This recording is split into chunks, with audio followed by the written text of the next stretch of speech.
Hello everyone, today we come back, as I did in another video, on Justinian's reconquest of the western provinces of the empire that had been lost at the time. Partially lost, because even if they had been occupied by other populations of Germanic origin, namely the Ostrogoths, that had been sent, by the way, by the same Byzantines into Italy to recover the peninsula from Odoacer, the Visigoths and the Vandals. These peoples kind of dwelled into a Roman-dominated sea, at least, because we're talking about Mediterranean lands in practice, into which the Byzantines were the leading power and they were the most influenced one. This time, by the way, it's not surprising that the Byzantines actually strengthened up their fleet in order to eventually recover the West. And there are so many implications into this because of the same relations, for instance, between Romano-Germanic kingdoms, and also their relation with the empire. The strongest was, of course, the one with Italy. The Visigoths were far away, but for instance, the Ostrogoths from Italy did basically control Visigothic Spain in practice.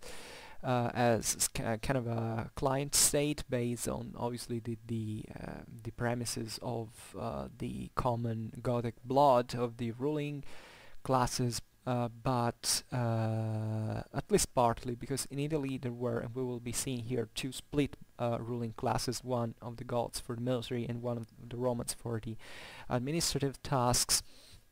But just for saying that Ostrogothic Italy now had controlled Dalmatia, Noricum, Theodoric the Great even invaded Provence. It claimed back Sicily from the Vandals, so it was a very big power that, in that sense, was able to carry out an autonomous politics on their own. And there were also the Franks that, in this sense, weren't a target of the Byzantine Reconquest, but they definitely had ambitions in the Mediterranean, into Italy as well, but even though the Ostrogoths prevented them from doing that, but also and especially from the southern Gallic coast that was eventually even if I don't think we have no evidence of warfare waged by the Byzantines in there, were still Roman cities that continued to coin imperial currency, and that felt part of the Byzantine Empire. And this is characteristic especially of the coastal areas that eventually, even after all the collapse of the Byzantine Empire during the crisis of the late 6th and beginning of the 7th century, kind of remained more in contact with coastal cities in the west and controlling them, while the hinterland was generally populated by other peoples. So when Justinian had risen to the throne in 527, he first of all had to deal with let's say the normal problems that occur after, especially you know, the great social and economical problems that existed at the time, together with the political ones, which led in 532 also to a very large revolt against the excessive fiscal pressure. And when he choked, when he repressed this revolt, the Roman Emperor began to organize the Reconquest with great energies, by the way.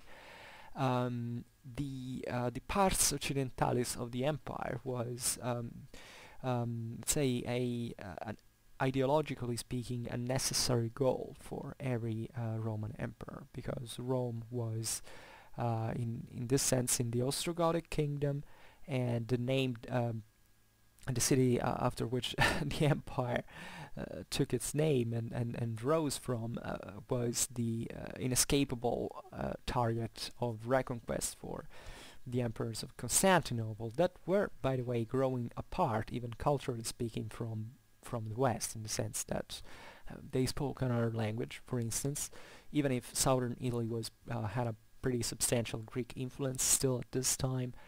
But the idea is that taking back Rome was like a symbol in front of the whole world of saying that you were the legitimate, the rightful ruler wanted by God, especially at this time in the Christian Empire, to recover that unity of the ecumenic integrity that the Roman Empire had to practically embody. We're not talking about the Roman Empire just from a settled point of view, from a secular point of view.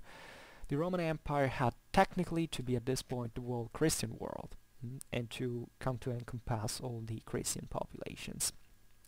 So the first target of Constantinople was Africa, the one that was into which the Vandals had created their own kingdom. Now, the Vandals at that time weren't faring that well, in the sense that there is a physiological decline of the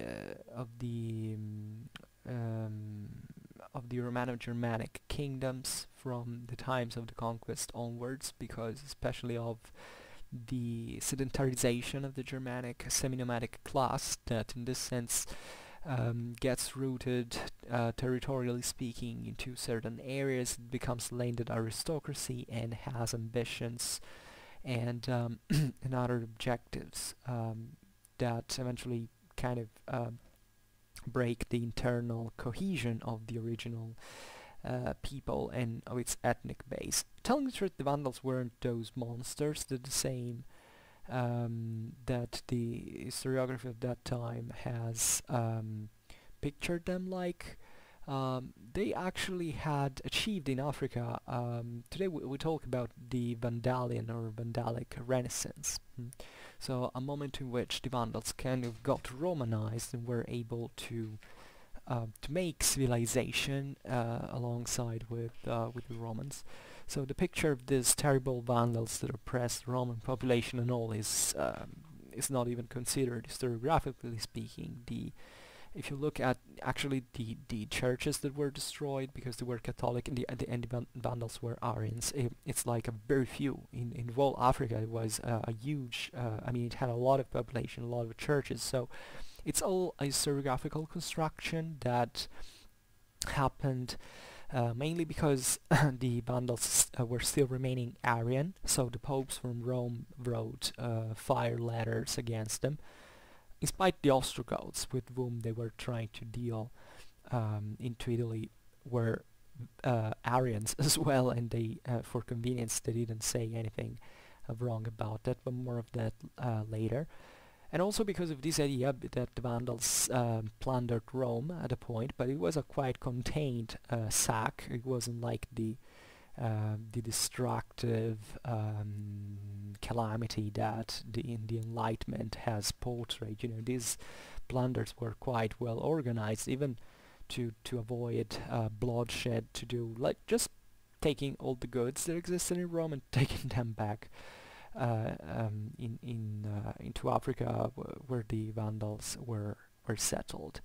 And the Vandals are really an interesting people in this sense, and they shouldn't suffer of the prejudices that have been attached to them.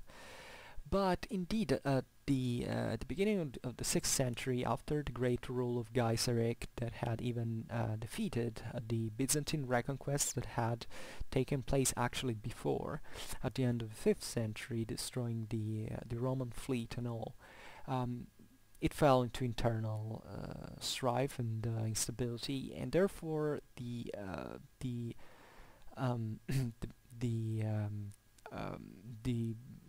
Byzantine conquest carried out by the famous general Belisarius that had helped the Roman emperor to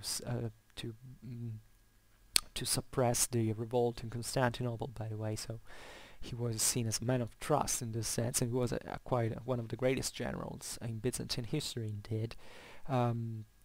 Took Carthage and defeated the Vandalic army. and basically gave back indeed Africa to the Byzantines. This choice has been seen as a bit, it's been a bit contested strategically speaking, because eventually the Byzantines had a bit of trouble in maintaining the African lands. There were lots of revolts and they had to spend considerable resources in fencing off the Berber raids and brigandage in the hinterland. Eventually, there were even revolts among the same local army. Famously, Emperor Heraclius, the one that defeated the Sassanids, destroyed the Sassanid Empire, rose as a rebel from Africa. So historians have argued that it would have been better for the Byzantines to just leave the Vandals there, that were innocuous at that point, and using them as a client state. As I will be saying once again about these topics, we know really a few about what the real situation was at the time, because here the Roman Empire was living before the plague, a positive moment generally speaking, but let's say that late antique society was already crystallized in a fashion that didn't have that intellectual let's say freedom of writers and of historians to comment about the emperors in general history. No, everything was commissioned by the court largely. So the informations we have about this period in history are really scanty. We don't actually understand, you know, you can't say, I can say the one thing and the opposite of the same, but definitely we can't express definitive judgments, and unfortunately probably we will never be able to, because I mean, what we have to discover of that world aside from archaeology is essentially already in our possess. I think that the key role of Africa was still the one of granary of Italy, like it had always been since the end of the Punic Wars. Constantinople relied on Egypt at this time, and I think that conquering Africa at that time, with the expectation to eventually invade Italy, was, I think, of a very important strategical necessity because of the amount of grain, I mean the logistical needs that were attached to that. Eventually Belisarius started to conquer Italy from Sicily, that wasn't even part of Italy technically speaking, from in the Roman administration, which it was also very wealthy land, and this from this point of view that could serve as a logistical base for the otherwise terrible and nightmarish strategical theater of mainland Italy, with the Apennines. You know, Italy is a terrible battleground for every army in history. There was a bit of social engineering that Byzantines did into Africa, because they partly re-established the aristocracy of Roman descent into their estates, and there were also a lot of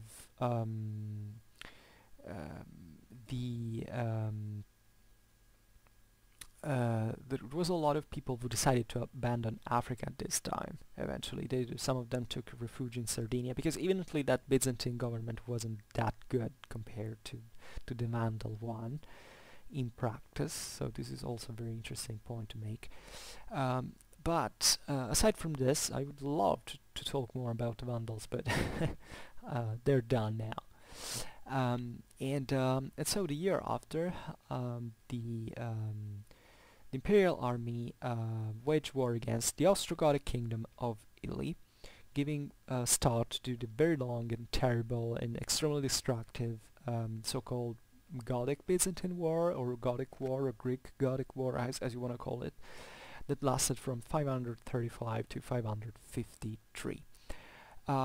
The situation in Italy before the Byzantine conquest was quite unstable as well, because Theodoric the Great had been a great ruler, that had managed to expand the borders of the kingdom, had consolidated its power, and had created one of the most successful, probably most successful experimentation of a Germanic and Roman coexistence into a land.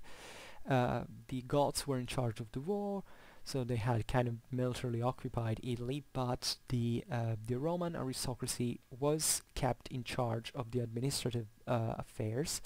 And in the Council of Ravenna, and this is extraordinary, there were the Germans from one side and the Romans from the other, to comfort Theodoric and his rule, which is really amazing. But the problem with the Roman aristocracy is that they wanted essentially to maintain their they were still an occupied land practically, and they wanted to re-enter into the Byzantine, into the imperial world, at least in a decentralized way, because they didn't like Constantinople either. The Roman Italic aristocracy, in this sense, was also quite posh. They considered the Byzantines as sort of newcomers, risen from the ranks of bureaucracy through not by blood. Byzantine bureaucracy was quite how you do say that? I mean, it compensated the people who were effectively good, while in Italy, they definitely, the aristocratic elites were extremely skilled and very highly educated people who believed to be the real depositories of the ancient Roman tradition. But in this sense, they ruined the situation. I mean, the problem with the Goths was that, like in other countries, there were where they settled into the Roman lands, that there were too few, demographically speaking, to last as a separate caste, essentially. The Germans initially said, okay, we are the Germans, so we conquer these peoples and they have to be different from us. Even juridically speaking, we have to be the only freemen.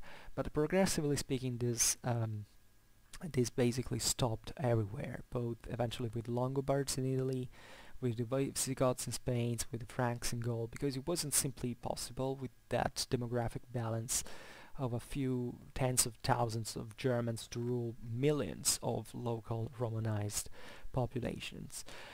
So on the long run, the instability of the Ostrogothic kingdom would have remained, because the Ostrogoths basically inherited all the military infrastructures that had survived into Italy, all the fabricae armorum, all the barracks and all the fortresses and strongholds and all.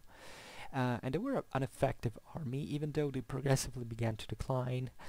In Italy, they didn't have the horses that they had when they were in Central and Eastern Europe. They were quite skilled cavalrymen, in fact, by tradition. They began to settle down, simply to sedentarize, to change their lifestyle. So, but more and especially the senatorial elite was pushing for help from the Byzantines, and even though the Germans had taken 1/3 of the Roman land, the rest belonged to the local population. So everything was in their disadvantage in practice, to their disadvantage. And when Theodoric died, there were basically political struggles. There was no unity. The family of Theodoric was kind of put apart. There were other part of the nobility quarreling, and especially there was this increasing tension with Constantinople because of the senators that were calling the Byzantines to get them rid of the Goths. So Belisarius came in this sense, theoretically called by the daughter of Theodoricus that had been placed together with the young male heir of hers that had been imprisoned into a lake in an island into a lake in central Italy. And this was like the casus belli in practice, very poetic, but surely the Byzantines would have intervened sooner or later with another pretext. And we have, the accounts of this war into Italy are pretty well known. Procopius of Caesarea wrote the Gothic War, possibly one of the most important sources, definitely of the time. This war went on for 20 years. It was a nightmare. And the Italy was completely destroyed by this war. The late antique society into Italy, even if resized from the older fasts, was still standing in practice, just like in Visigothic Spain, like in southern Gaul. The Gothic War makes really tabula rasa of all this, and it was terrible for the Italian population. Was a lot of mortality. Eventually the plague spread, and it was definitely the cultivated areas were abandoned. Forests began to advantage, were swamps once again because of all the destructions that had, all the dams that the bonifications that the Romans had done were destroyed at this time. The roads fell into nobody was maintaining them practically, and the cities especially suffered and went towards an irreversible decline. So how the Byzantines proceeded initially was conquering Sicily, as we were saying, and Dalmatia as well.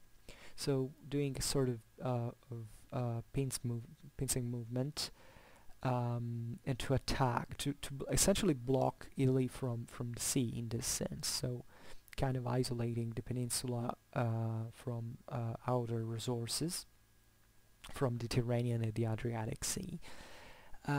And the Byzantines basically launched a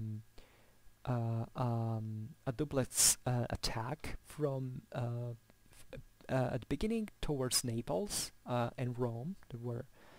Rome was obviously the major city, but also Naples was this coastal city at the time, very important to control, as a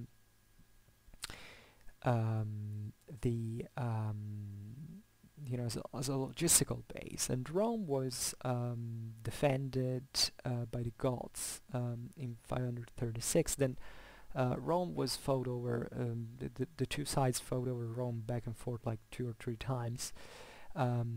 Initially speaking, the Goths suffered, they kind of met the Byzantines on open field, where they were and in siege warfare, in which they were generally disadvantaged. So they suffered terrible defeats, and actually the first Byzantine advance was really very swift and very, very clean, in spite of some minor mistakes. But let's say that central Italy was conquered. Rimini eventually was taken, which was the access towards the Po Valley from the south.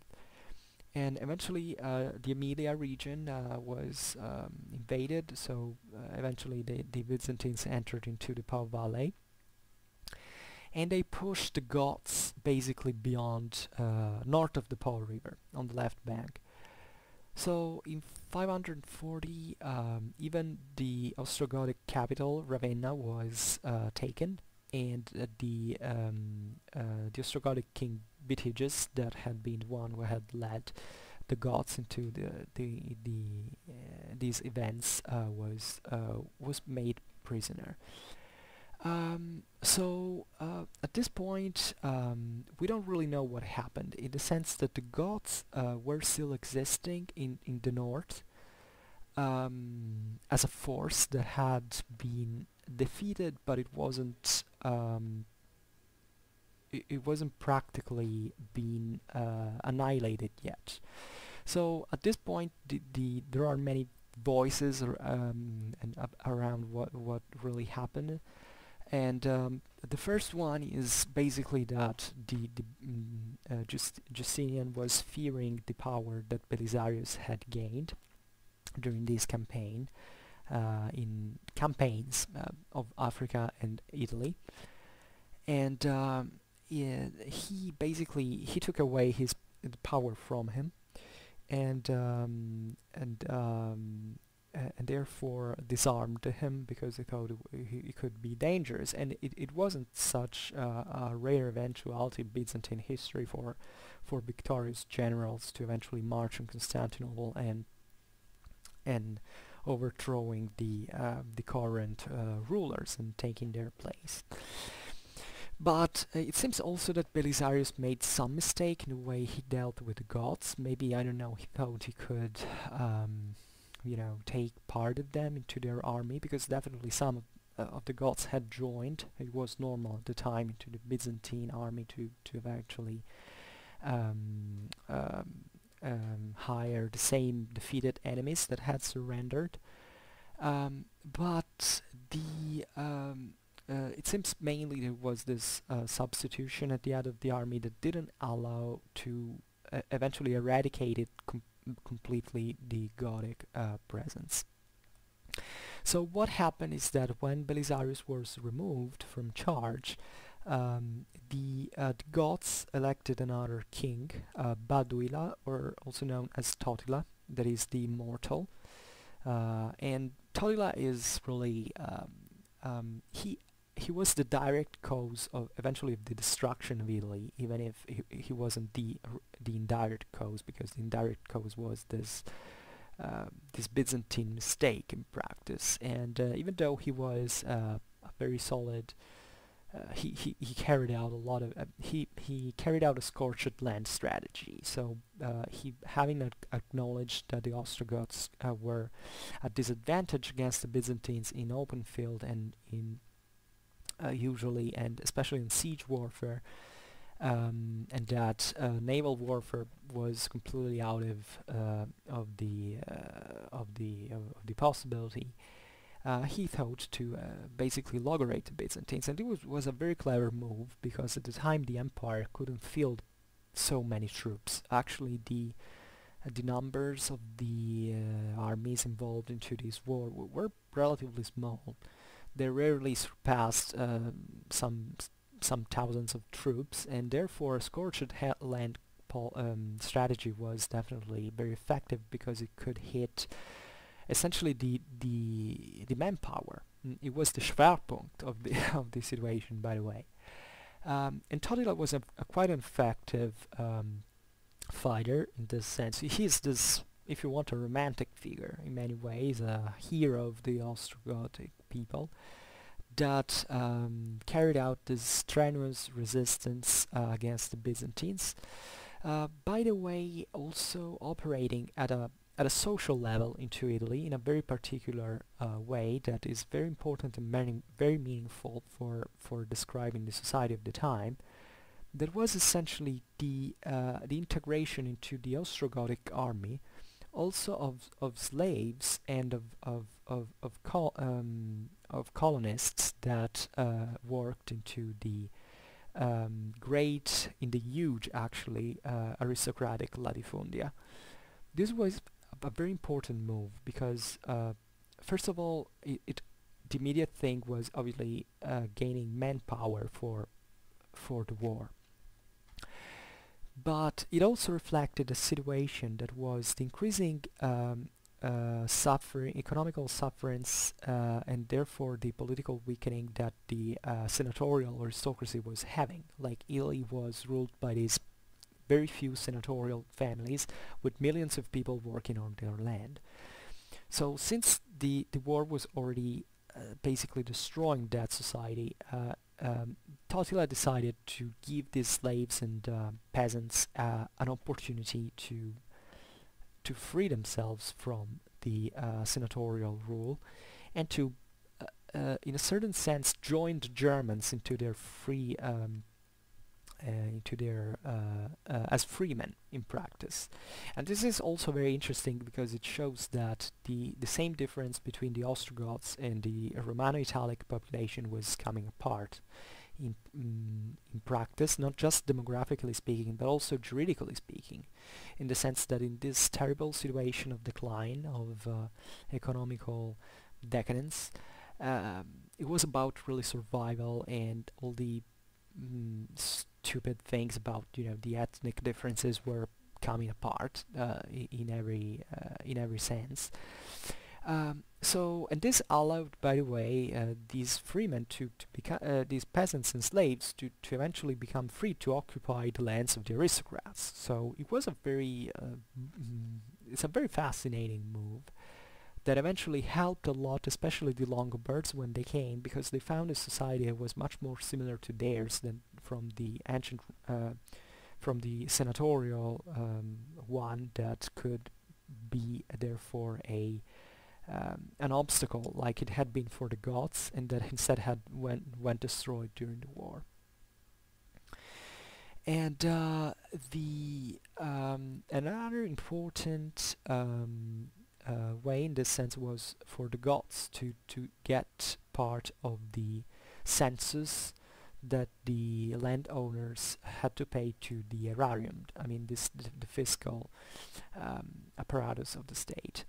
So at this point, the Ostrogoths fought this terrible war, as we were saying, against the Byzantines that were really losing. Basically, they lost almost everything that they had conquered under Belisarius, and and now the Byzantine troops were led by Narses, that was an eunuchus at the court of Constantinople. The eunuchus was a very important figure at the Byzantine court because, being castrated, he basically didn't have the physical integrity to become emperor that was required. So he was faithful in this sense to the imperial rule. And Narses was actually a pretty smart man. He and capable one. He also was a good commander, not as experienced and effective as Belisarius, but definitely he stood against the Ostrogothic revanche, we can say, counterattack, and he made things going the way they had. That's maybe being castrated makes you be more cold-blooded. I don't know, but he achieved that in practice. And Narses was also a very powerful man, by the way, that seemingly also managed the situation in Italy personally, because maybe he couldn't challenge the imperial rule into Constantinople, but he definitely could become very influential into Italy and managing things at its own. Just think even at the administrative dimension of these problems, of the distances. I mean, like today, if you want to go from Rome to Athens, you just take a plane and you get there in less than 1 hour, I don't know. At the time, to control from Constantinople, Italy was a pretty tough challenge, and you necessarily had to entrust the men you sent there to rule with pretty large autonomies. Otherwise, every time that you waited ladders for arriving from Italy to Constantinople and vice versa, it would have been very effective. And this is, by the way, when the plague was striking, and how this was the beginning of the contraction of the empire, into which eventually Byzantine administration became very decentralized, and therefore entrusting more autonomy to local governments.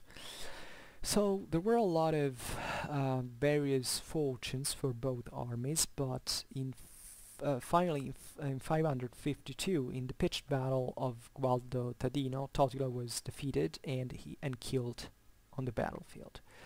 And the day after, not the day, but the year after, the Goths, when led by Theia, the successor of Totila at the head of the Ostrogothic resistance, attempted this last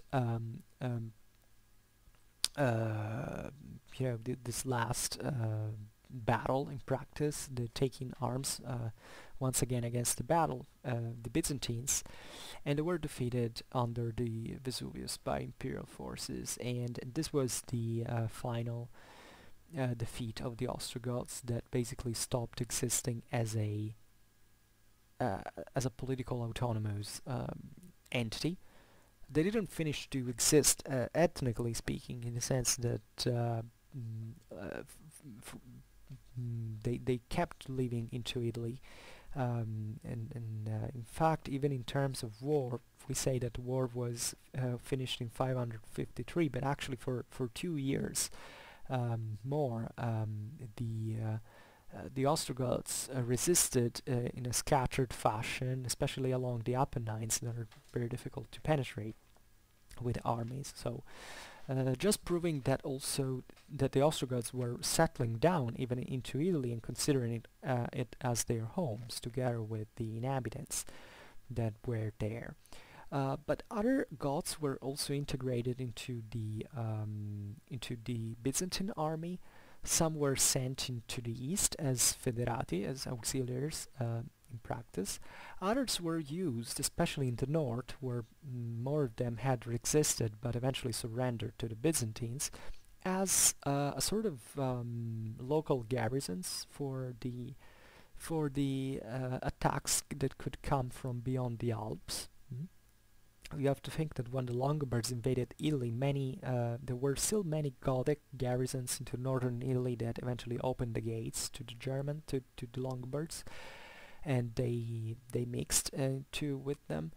But the main threat at that point was the Frankish one, because the Franks, once that the Goths had been knocked out of Italy, and having also defeated the Visigoths and kicked them out of Aquitaine, they saw fit to launch, together with the Alemanni, certain raids very deep into the Italian territory, even up to southern Italy, where eventually they were defeated by Narses. After the destruction of the Ostrogothic kingdom of Italy, the other great campaign that had been done, but was the one let's say not a great campaign, but let's say the other major reconquest was the one of the Iberian Peninsula. Now this was a bit more of a problematic in practice, because first of all, we do not know when it happened. Normally we said, on certain older books you find that it happened in 554, so just basically after Italy. But giving a more thorough look at sources, practically we don't know when this happened. We don't know because the sources at this point are extremely vague. Spain didn't produce much in this sense, nor the rest of the Mediterranean. But the reconquest of Iberia might have happened even before the Italian conquest or during it, as far as we know. And this reconquest was, however, a bit more complicated for many reasons. First of all, the Byzantines were probably already overstretched at this point, were realizing that conquering the whole Iberian Peninsula was not feasible. All they cared about was to control the coastal cities and of southern Spain, that was the most intensely Romanized part of the Iberian Peninsula. That wasn't so much Romanized, actually, especially in the north at all. In the north, almost at all. In the center now, the Visigoths had settled, and they had basically centered their own kingdom in there after that they had been kicked out of Aquitaine by the Franks, by the Merovingians. So the Visigoths were a bit weak at that point, and they probably kind of allowed the Byzantines to settle in southern Spain, and to control the richer cities and ports in there. There might have been, and there surely has been, warfare there, because there were surely certain local governments that existed there, and that were also quite far from the same Visigothic rule that was, by the way, not even very strong. It never went much beyond, much distant from Toledo, that was the capital after the loss of Aquitaine. And therefore the Byzantines had an easy game with this minor aristocracies that controlled the south of Spain, and the Visigoths kind of agreed to have the Byzantines there. And it was evident that, especially also because of the other challenges, the other threats that came from other strategical theaters of other borders of the empire, that there was no there would have been no further Byzantine expansion in a land that was so westwards compared to Constantinople, like Spain, and the Byzantines were just content to control the trade with that area, and this favored also the this made it more acceptable also for the Goths, because basically there was a sort of channel through which the trade could practically flow from Spain to the rest of the Mediterranean. It would be interesting in this sense to know when the reconquest of southern Spain actually happened, because if it happened before the plague that broke out into Italy and in the rest of the empire, then it was still theoretically possible that the Byzantines could someday recover also parts of Spain, other parts of Spain. But after the plague, the whole situation was literally collapsing. This enormous reconquest had achieved a lot, definitely, but it seems that the costs were evidently surpassing the benefits. And probably this was true even if there hadn't been a plague. Even though, we don't really know. I generally think that the Byzantines did well in their reconquest. I made a video that I think it's Justinian's Reconquest, Illusion or Concreteness, something like that, into which I discussed this particular topic. And if you want to go listen to that, I think it might be interesting. The general conclusion is that we don't know, but I'm definitely possibilist towards the idea of conceiving actually the Byzantine reconquest of the western part of the empire as a very intelligent thing to do, chiefly because the territories into which Byzantine expanded were actually some of the most intensely Romanized, like Italy, Africa. Roman Africa was essentially today's Tunisia, and southern Spain. And also parts of the ports of southern Gaul, as we were saying in the beginning. So recovering those lands was basically recovering not just a symbol, but evidently also a social and economical system that eventually, however, went destroyed by the plague, and who could basically foresee that the plague would have struck. I mean, you can't really tell to the Byzantines, you don't have to reconquest the West because there is gonna be a plague in the future that nobody can foresee. But so it will happen, I'm sure you wouldn't have done better than what those people at that time. Obviously, they knew their own world much better than we do. So I don't feel, at least in the place of criticizing their choice, because it made sense from a strategical point of view. Recovering the Mediterranean and the unity of the Mediterranean as essentially a Roman lake and its trades was definitely a positive thing to do, and something that was, as I was saying, perfectly in line with the Roman Imperial ambitions as they were conceived at the time.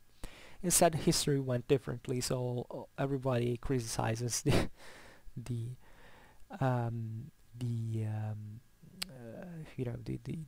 Justinian's choice. We have this terrible attitude as moderns of criticizing people in the past as if we knew better than them how it really was. No, we don't. We're a bunch of idiots for doing that. So first learn, then judge. Instead, people like to judge first because that's typical who struggles for having an opinion of some sort. And I don't know. I want to put myself for humbly also in that group, because after all, what I'm telling right now is that I also have an opinion, even though what I would like to give you is like the faculty of doubting, of basically of and truly refine your critical skills and your knowledge about history, which is ultimately the only way that can maybe solve the situation, to give a broader awareness of these events. Now I could talk about other things, but generally speaking, for now it's better if I stop in here. I can add maybe some other consideration. I don't know. I can't say that. Definitely, the Byzantine Reconquest of the West was an epochal event that is normally conceived as basically the last great military operation of the Roman Empire. Like, yeah, there were very large engagements with the Persians afterwards on the eastern frontier, but society was slowly contracting in many ways, and eventually the empire got out exhausted out of those wars, and couldn't even halt such a small threat like the Arab one. Sometimes people say, well, what if the Byzantines had gone east in practice? Difficult to say. The Romans had always tried to go east, actually, against the Persians. But the main problem with Persia is that you can't crack their rule into Mesopotamia, which is obviously this easily controllable land, quite sedentary, with a population that is easily controllable. But the problem is Persia itself, because the Romans managed to crash like the Parthians and eventually the Sassanids at the end of the war. But it's not that they ever managed to occupy Persia, the Iranian plateau, which is terrible ground as well. That was the problem of all the great empires that attacked Persia from the west, including the Ottomans. You could make the political Persia crumble, but not the Persians as feudal lords in their mountainous in their stronghold into the Iranian plateau. So I think that this big effort towards the Mediterranean was the most natural direction. Also considering that the Germanic peoples, as we have seen in here, weren't much of a threat. I mean, in Italy, the Ostrogoths existed because the Byzantines mismanaged the situation. If Belisarius had managed to secure the control of the Po Valley and destroying finally the Goths, there would have been no 20 years of war, of back and forth of Italy, basically destroyed, literally destroyed in its deeper tissue. And we would all think about the great success of Italy. So the Germans at that point weren't much of a threat anymore, but in this sense people have argued, but then what if they weren't really a threat? I mean, they couldn't invade the empire. Why taking them out? And that's what we've already discussed relatively to the, for instance, as Africa, as a sort of client state that could remain into the end of the Vandals. But I'm also not very simplistic in here as well, because yeah, maybe these Latin Germanic kingdoms were weak, but they surely owned societies that were quite convenient to own by the Byzantines, and theoretically speaking, they might have somehow eventually turned out against them.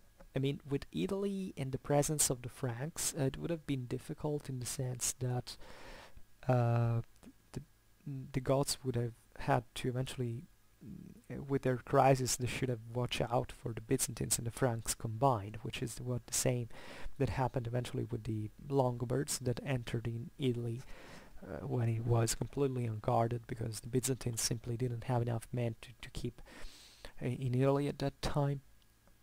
They hadn't the resources. With the so it's very complicated, because even if the Ostrogothic kingdom had went into a crisis of its own and the Roman aristocracy could have taken over, Byzantium should have intervened at a certain point, and the Franks might have maybe taken advantage of the situation. I mean, it's very complicated to discuss, and even certain people have said that basically the Longobards were even called into Italy eventually by the same Byzantines. There is a legend that says by same Narses, even as a kind of an insult to Justinian, because there was attrition apparently even between them, but it's a bit of a legend, telling the truth, also because Narses received funerals of state in Constantinople, and if you're a betrayer that opened the gates to the Longobards, you're not really gonna have that public celebration.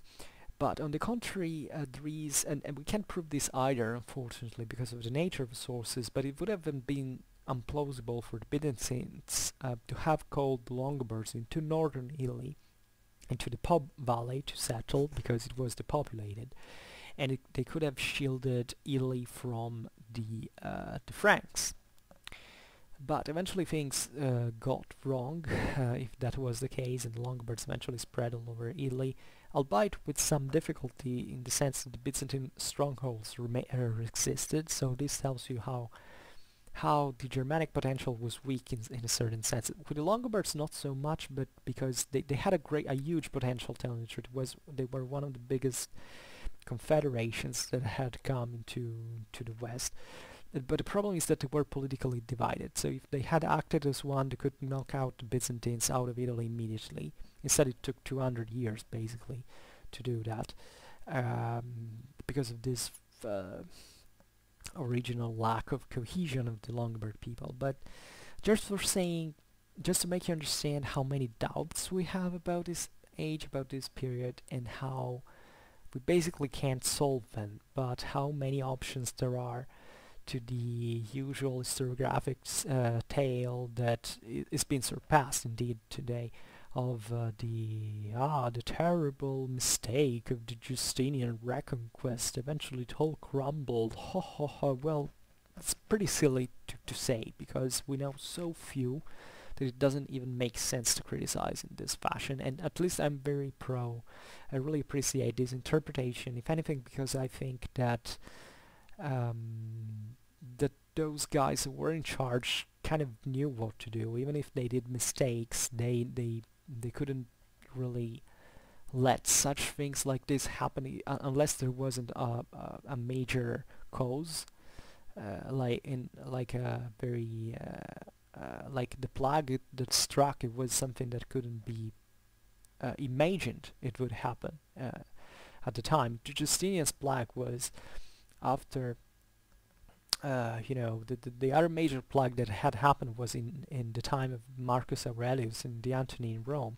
It had struck very hard, but Justinian's plague was something that in Eurasia kind of make the whole ancient civilization really crumble. You know, the late antique society falling. So we could foresee that, and how can you be so? How can you accuse so directly someone for not having perceived that? It's as if today, you know, a giant plague struck, like a virus or something, and people in the future say, oh well, you hadn't to think about your own economical plans at this time, because you have to foresee that it was a plague, a major illness spreading and all. I mean, this is not how societies work, really. Just historically speaking, it's very easy to talk afterwards, the events. And this is it, and generally speaking, I will come back probably at least another time in Justinian Reconquest. I think it's very important. There is so much to deepen about that. So, however, I hope that you enjoyed this video. If you did, please share it, otherwise leave a like or subscribe to my channel. And for now, I thank you heartily for listening to me, which is something really that I feel really much. So thank you, really. And I wish you a nice time and see you next time. Bye.